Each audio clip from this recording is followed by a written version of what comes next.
साथियों नमस्कार। एक बार फिर से स्वागत है आपका अपने चैनल भास्कर एकेडमी में। साथियों, हमारे मध्य प्रदेश के जो अतिथि शिक्षक भाई बहन हैं उनके लिए एक खुशखबरी है। जो कि बहुत दिनों से बेरोजगार हुए बैठे थे, उनके लिए अतिथि शिक्षक रखने की व्यवस्था फिर से स्कूलों में जारी की जा रही है। यह आदेश आप देख सकते हैं 28/11/2020 का लेटेस्ट है और लोक शिक्षण संचालनालय मध्य प्रदेश भोपाल से जारी हुआ है। सबसे पहले आपको ये बता दें कि यह जो अभी आदेश जारी हुआ है कक्षा 9वीं से 12वीं तक के लिए जो रखे जाएंगे अतिथि शिक्षक उनके लिए है। अभी तक आपको पता है कि अभी तक सिर्फ 9 से 12 तक के स्कूल ही जो है मध्य प्रदेश में संचालित किए जा रहे हैं, इसलिए अतिथि शिक्षक की व्यवस्था भी सिर्फ 9वीं से 12वीं तक के लिए ही की गई है। तो अब इस आदेश को आगे देखिए और मेरा ऐसा मानना है कि कुछ ही दिनों में मिडिल स्कूलों के लिए भी अतिथि शिक्षक की व्यवस्था जो है शीघ्र चालू की जाएगी। तो यह आदेश देख सकते हैं, विषय में आप देख सकते हैं हायर सेकेंडरी स्कूलों में रिक्त पदों के विरुद्ध अतिथि शिक्षकों की व्यवस्था। राज्य शासन के आदेश के अनुसार हायर सेकेंडरी विद्यालयों में कक्षा 9वीं से 12वीं तक अध्ययनरत विद्यार्थियों को मार्गदर्शन हेतु पालक की सहमति के साथ विद्यालय में उपस्थित होने की अनुमति दी गई है।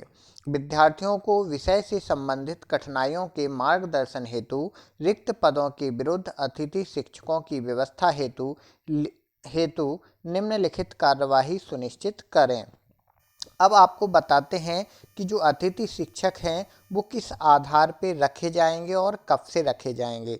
तो इन बिंदुओं को ध्यान से देखिए, आपको कंफ्यूज होने की आवश्यकता नहीं रहेगी। तो सबसे पहले आप देखिए कि यहाँ नंबर 1 पर आप पॉइंट पर देख रहे हैं संस्था प्रमुख, यानी जो प्राचार्य हैं हाई स्कूल के, हायर सेकेंडरी स्कूलों के लिए उनको क्या काम करना है। तो 1.1 पे आप क्रमशः देखते जाएंगे, आपको स्पष्ट जानकारी होती जाएगी। विद्यालयों में रिक्त पदों की जानकारी विमर्श पोर्टल पर उपलब्ध है।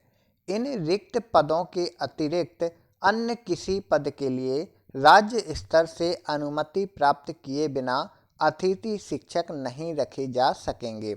तो पहले बिंदु का मतलब ये है कि सिर्फ उन्हीं पदों पर अतिथि शिक्षक रखे जाएंगे जो ऑनलाइन प्रदर्शित पद होंगे। अगर ऑनलाइन पद कोई प्रदर्शित नहीं हो रहा है तो आप भी उस पद के विरुद्ध किसी भी स्कूल में कार्य ना करें, अन्यथा आपको कोई भी वेतनमान नहीं दिया जाएगा। अर्थात अगर पद शो हो रहा है तभी आप किसी स्कूल में ज्वाइन करें। दूसरा है, माननीय उच्च न्यायालय द्वारा दिनांक 11/10/2000 को दिए गए निर्णय की कंडिका इतने के अनुसार विद्यालय में उपलब्ध पैनल से गत वर्ष कार्यरत अतिथि शिक्षक को ही प्राथमिकता के आधार पर रखा जाएगा। संबंध से असहमति की स्थिति में पैनल से अगले क्रम के अभ्यर्थी को आमंत्रित किया जाए। इसका मतलब ये है कि हाई कोर्ट ने एक आदेश पास किया था और उसमें कहा था कि जो स्कूलों में पुराने अतिथि शिक्षक कार्य कर रहे हैं उन्हीं को ही अतिथि शिक्षक के रूप में कार्य करने का अवसर दिया जाए। तो इस आदेश की कॉपी यहाँ करते हुए उन्होंने कहा है कि जो अतिथि शिक्षक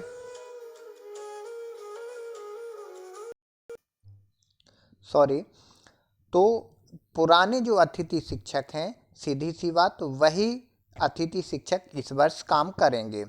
अगर कोई अतिथि शिक्षक ऐसा है जो पुराने वर्ष में काम कर रहा था लेकिन इस वर्ष में काम नहीं करता है या वो करने के लिए असहमति दे देता है, तो जो आपका मेरिट बेस पिछली बार बना हुआ था स्कूल में, उसी मेरिट के आधार पर उससे नीचे वाले कैंडिडेट को स्कूल में आमंत्रित किया जाएगा। तो ये बात महत्वपूर्ण है। अगर वह पुराना अतिथि शिक्षक कार्य करने से मना करता है तभी आपको आगे की मेरिट के आधार पर चांस मिलेगा, और कोई भी नई मेरिट नहीं बननी है। इस बार पुरानी मेरिट के आधार पर ही ये सारी प्रोसीजर अपनाई जाएगी। इस बात का आपको विशेष ध्यान रखना है। तीसरा है किसी विषय का पैनल उपलब्ध नहीं होने की स्थिति में GFMS पोर्टल से ब्लॉक जिले के पैनल को डाउनलोड कर मेरिट के क्रम से संबंधित से सहमति प्राप्त कर आमंत्रित करें।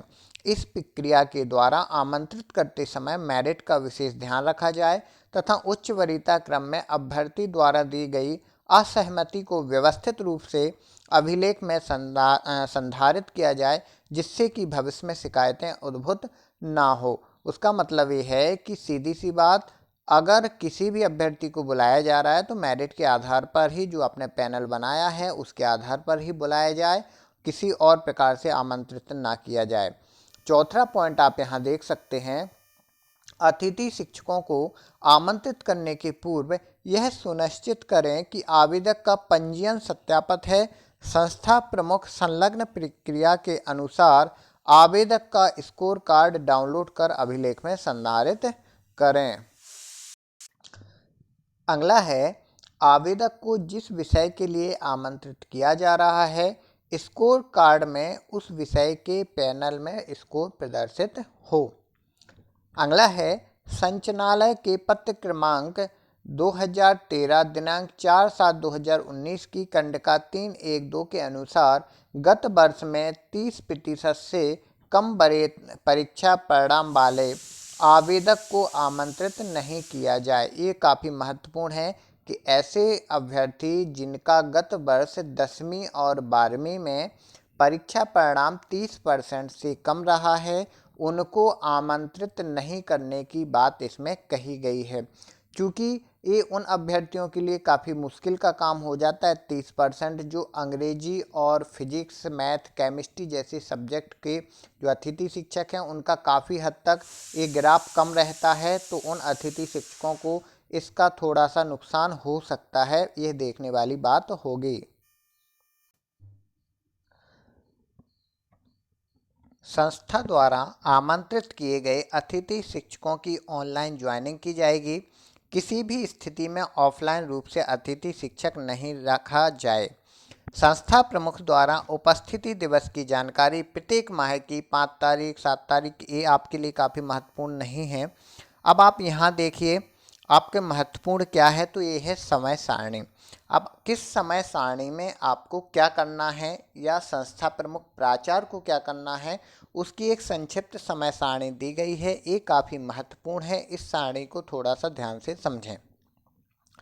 संस्था प्रमुख द्वारा की जाने वाली गतिविधि, महत्वपूर्ण आप बात देख सकते हैं कि संस्था प्रमुख द्वारा है, ये आपके द्वारा कोई काम नहीं किया जाना है। तो पहले देखिए संस्था प्रमुख द्वारा क्या किया जाएगा, किस तारीख को।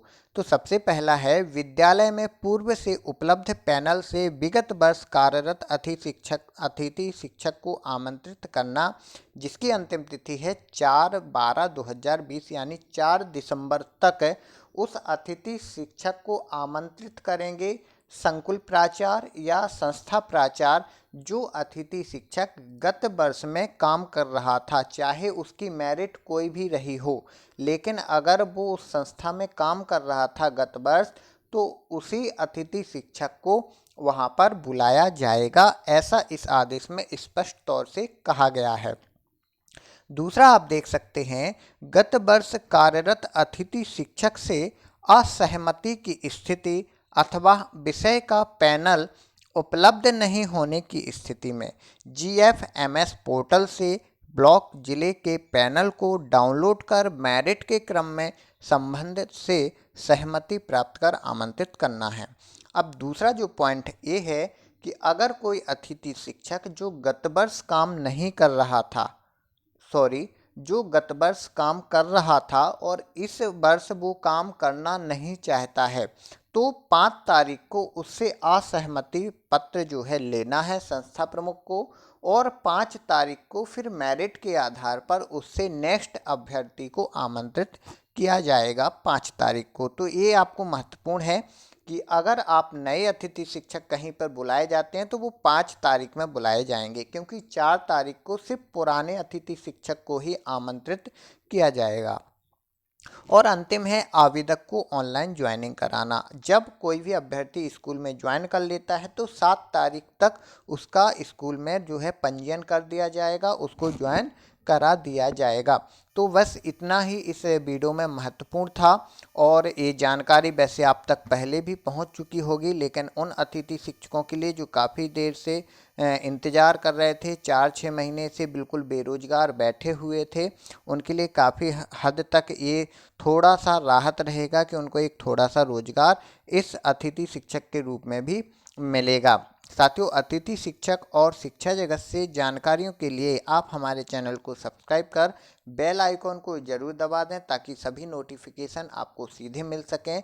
और जो भी बात आपके दिमाग में आती है, कोई बात क्वेरी होती है, आप हमें कमेंट बॉक्स में ज़रूर लिखें। हम नेक्स्ट वीडियो में उस कमेंट को भी आपके जवाब के साथ लाएंगे। तो धन्यवाद।